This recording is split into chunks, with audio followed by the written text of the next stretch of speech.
Most people don't seem to understand how dream recall works, and honestly, I don't think most lucid dreamers even understand how dream recall works.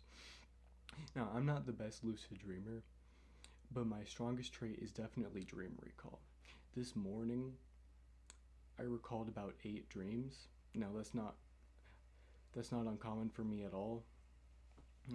Most mornings remember about 4, but today I'm gonna give you my tips and my methodology on how I recall as many dreams as I do. So the first thing that I think is contributing to my enhanced dream recall is that I use my phone to dream journal.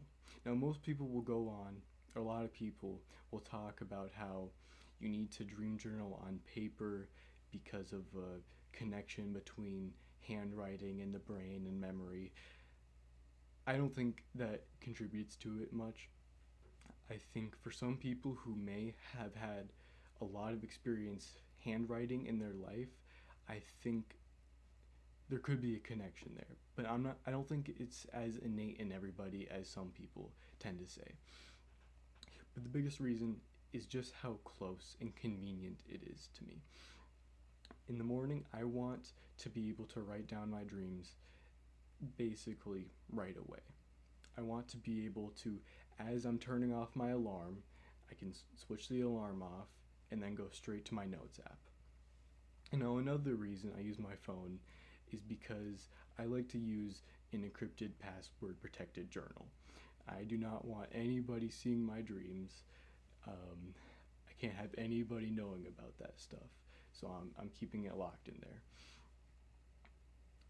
So the biggest reason to use your phone is just to decrease the amount of time between waking and writing down your dreams. So next, I think the biggest mistake people do is they try to write down everything at once about one dream. Now, I think this is very impractical and is probably hurting your dream recall if you're doing this. What you actually want to do is write down a very small piece of information about each dream.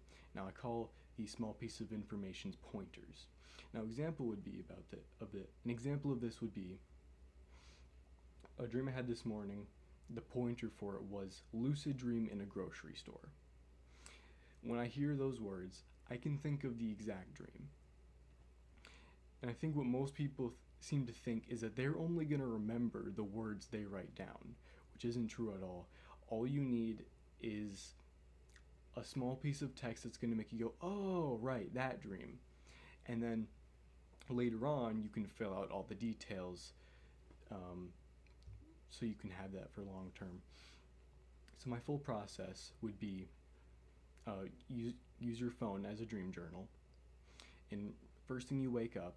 Oh, also, as a part of the mild process, as described by Stephen LaBerge, in A Wake Back to Bed, he tells you, and many people will tell you this as well, to dream journal during the wake back to bed. I do not do this. I like to keep my wake back to bed short.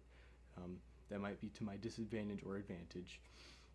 But also, you don't want to be going on your phone during a wake back to bed, and that might be a reason people would tell you to use a physical dream journal. But also, if you're using a physical dream journal, that means you have to turn on a light or get like a small lamp to look at your dream journal. So that might be just as harmful. Now, technically, it might not be blue light, but it will be creating a lot more light.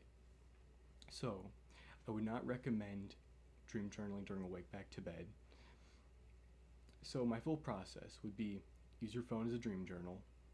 In the morning, write down your pointers, and then I want you to delve for more pointers or for more dreams, and then write down those pointers. Now, a lot of times you might not be able to get anything out through delving. What I mean by delving is essentially sort of stimulating your mind in a way that it can bring up recent memories. Now, how I do this is, first off, I imagine common locations I spend time in. I imagine my room, I imagine my school, I imagine my bathroom. I go through all the rooms in my house, common buildings I go to, parks, Um, think of places. Think of another thing, a really important thing, is think of certain pieces of media you like. Think of book characters, think of movies, think of shows, maybe even songs. Although I don't often hear songs in my dreams, might be for you. Think of people you spend time with, um, your friends, your parents, maybe someone you have a crush on that would often appear in your dreams. These are all these things you're thinking of in attempt to remember a dream. And it might sound like it might not do much, but it does a lot. And if I dream delve, I can usually remember 2 or 3 more dreams a night. So write down the pointers for those. And now throughout the day, I want you to think of at least pick your favorite dream from the whole night and just spend a little bit of time thinking about it throughout the day. And I don't think this should be too hard, especially once you're remembering all these dreams. You're gonna have a couple of dreams that are like really good. You're gonna have dreams that you're gonna want to think about throughout the day. So this should not be a problem at all. You should want to do this. At least I enjoy doing this. This will help your dream recall. This will tell your brain that remembering dreams is something important. Now, the last thing is that before you go to bed, I want you to open your dream journal and essentially rewrite all your dreams. You don't need to write them in a new spot, but take your pointer and expand it. So, I already said the example, but take the pointer and expand it to the extended version. You can even write multiple paragraphs if you want to do that. I don't think you need to. I think the only real purpose of extending it that much is if you want to share it with somebody. So that's my full process. A couple other things to consider is age. I think your mind is more easily trainable when you're younger. I'm 17, so I've had the opportunity to mold my mind in ways other people might not have the same opportunity to. So if you're under 25, you likely have much better chances of improving your dream recall, and lucid dreaming generally, and other esoteric skills which you might already be aware of or I might talk about in the future. Now, another thing is REM suppressants.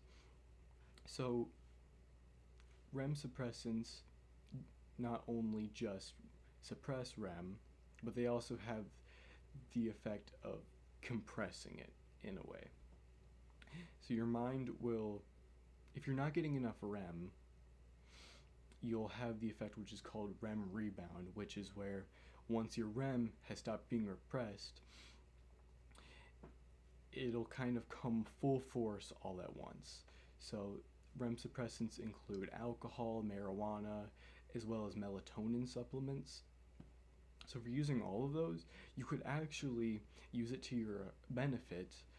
If you're using a REM suppressant, I would recommend sleeping an hour or 2 longer. Oh yeah, that's another thing. Just sleep like 1 hour longer. That will do more than you might think. You'll be getting very high quality REM, or at least for me, if I sleep an extra hour, I get very high quality REM at the end of it. But yeah, that's my whole process.